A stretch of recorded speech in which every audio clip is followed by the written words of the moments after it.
ओम नमः शिवाय। दोस्तों, आप सभी को सावन की हार्दिक बधाई। सावन का पवित्र पावन महीना शुरू हो चुका है और सावन का महीना तो भोलेनाथ को समर्पित होता ही है। साथ में सोमवार का दिन तो भोलेनाथ का ही है। तो सावन के महीने में सोमवार के दिन आप पूजा कैसे करें, आइए हम जानते हैं। तो देखिए दोस्तों, इस दिन तो शिवालय जाकर पूजा करना ही सबसे अच्छा उत्तम होता है। पर किसी कारण से यदि आप शिवालय नहीं जा सकते तो सावन की सोमवार की पूजा आप घर पर किस विधि से करेंगे, यही हम आज इस वीडियो में जानेंगे। तो सावन के सोमवार के दिन सबसे पहले जहां भी आपको पॉसिबल हो चौकी लगा लीजिए या फिर घर के मंदिर में ही पूजा कर लीजिए। या तो आप पार्थिव शिवलिंग बना लीजिए या फिर जो भी आपके पास स्वरूप हो आप उसी की पूजा कर सकते हैं। सबसे पहले हम हाथ में फूल लेकर संकल्प लेंगे। सावन के सोमवार के व्रत के संकल्प लेंगे और पूजा करने के लिए अपने हाथ में संकल्प लेकर भगवान के सामने वो फूल को छोड़ देंगे। फिर हम दीपक प्रज्वलित कर लेंगे। तो देखिए, हमें यहाँ सबसे पहले दीपक जला लेना है। धूप दीप जो भी आप रखे हैं वो आप सबसे पहले जला लीजिए।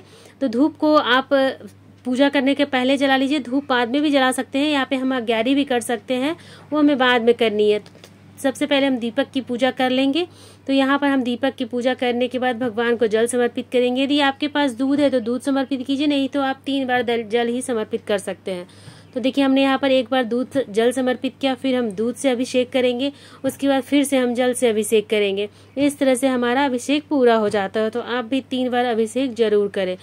आपके पास जो स्वरूप हो, यदि आप मिट्टी के पार्थिव शिवलिंग लेते हैं तो उन्हें किसी कटोरे प्लेट के ऊपर रखिए, नहीं तो शिवलिंग मिट्टी में रहकर खंडित हो जाएगी।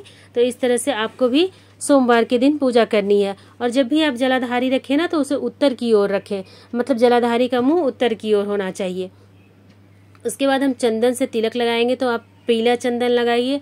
हल्दी और कुमकुम का उपयोग मत कीजिए, भगवान भोले शंकर को हल्दी नहीं लगाई जाती है। इसके बाद हम वस्त्र समर्पित करेंगे। तो वस्त्र रूप में आप कलावा समर्पित कीजिए, जो भी आपके पास हो वस्त्र समर्पित कर सकते हैं, जनेऊ समर्पित कर सकते हैं यहाँ पे। फिर हम बेलपत्र समर्पित करेंगे। तो बेलपत्र का जो चिकनी साइड है ये भगवान को स्पर्श कराते हुए आप रखिए। 1 बेलपत्र, 5 बेलपत्र या फिर जितनी आपकी इच्छा हो आप उतना ले सकते हैं। कम से कम 1 तो आप जरूर लीजिए।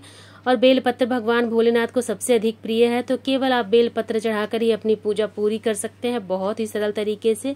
फिर एक सफेद फूल अगर मिल सके तो जरूर चढ़ाइए, नहीं तो जो भी फूल आपको आसानी से मिल जाए वो ले लीजिए। यहाँ पर मैंने भगवान भोलेनाथ की सभी प्रिय चीजें ली हैं। आपको भी यदि आसानी से मिल जाता है तो ले सकते हैं। नीले रंग का फूल, पीले रंग का फूल, कनेर का पुष्प, आंकड़े का फूल और धतूरा, ये सभी चीजें भगवान भोलेनाथ की सबसे अधिक प्रिय वस्तु है।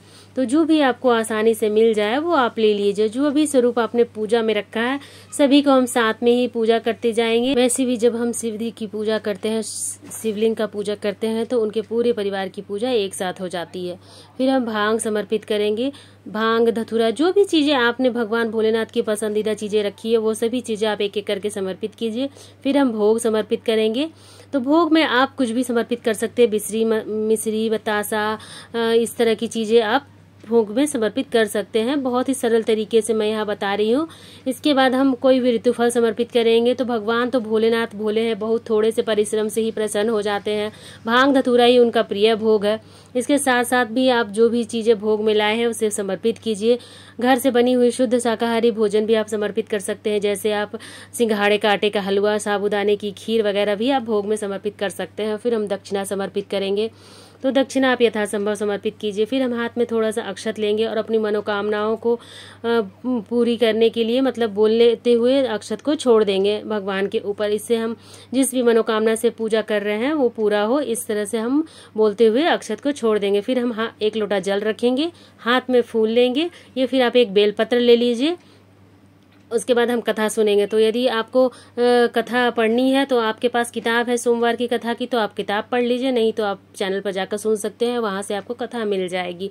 कथा सुनने के बाद हम फूल को भगवान को समर्पित करेंगे, हाथ जोड़कर प्रार्थना करेंगे, पूजा में रही कमियों के लिए क्षमा याचना करेंगे और अपनी पूजा को स्वीकार करने के लिए भगवान से प्रार्थना करेंगे। तो इस तरह से हम दीपक को जलाते हुए आरती कर लेंगे। यदि आपको आरती आती है तो यहाँ पे ठीक है, नहीं आती तो ओम नमः शिवाय या फिर कर्पूर गौरम करुणा अवतारम संसार सारंग भुजगेंद्रहारम सदा बसंतम हृदयारविंदे भवम भवानी सहितम नमामि, इतना छोटा सा कपूर का आरती आप कर सकते हैं। आप कपूर जलाकर भी आरती कर सकते हैं या फिर इसी दीपक से आप आरती कर सकते हैं। फिर हम आरती को ठंडा करेंगे, हाथ में जल लेकर दीपक के ऊपर से 2 बार वार के और दीपक को ठंडा करेंगे और अपनी पूजा को स्वीकार करने के लिए भगवान भोलेनाथ से प्रार्थना करेंगे, अपनी गलतियों के लिए क्षमा याचना करेंगे।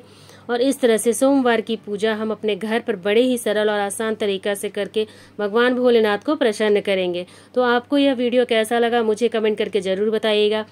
सोमवार व्रत का जुड़ा सारा वीडियो मेरे चैनल पर आ जाएगा, आप वहां से जाकर देख लीजिएगा। उसके बाद आपको जो भी डाउट हो या भी जिस टॉपिक पे आपको वीडियो चाहिए होगा या कोई भी कमेंट होगा तो आप मुझसे पूछ सकते हैं। मैं आपको ज़रूर ही उसका उत्तर दूंगी और कोशिश करूंगी कि पूरा जानकारी सही और सटीक तरीके से आपको दे सकूं।